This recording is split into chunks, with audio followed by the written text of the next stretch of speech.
പെൺകുട്ടികൾക്ക് രണ്ട് അഭിപ്രായം ഉണ്ടായിരുന്നില്ല.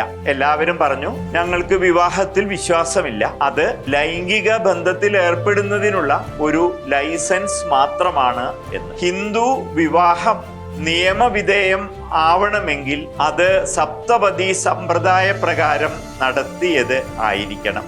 ഓം ഇഷേ ഏകപതി ഭവ, രണ്ടുപേരും ഒരേപോലെ ചെയ്യുന്ന പ്രതിജ്ഞയാണ്. ഇവിടെ ഋതു എന്നതുകൊണ്ട് ഉദ്ദേശിക്കുന്നത് വർഷകാലം, ഹേമന്തകാലം ആ ഒരു അർത്ഥത്തിൽ മാത്രമല്ല, സദാകാലത്തും ദുഃഖത്തിലും സന്തോഷത്തിലും ദാരിദ്ര്യത്തിലും സമ്പത്തിലും എന്ന് വേണ്ട എല്ലായ്പ്പോഴും ഞാൻ നിന്റെ കൂടെ ഉണ്ടാകും എന്ന പ്രതിജ്ഞയോടുകൂടി 6ാമത്തെ അടി വെക്കുന്നു. മക്കള് നല്ല നിലയിൽ പോകുന്നില്ല.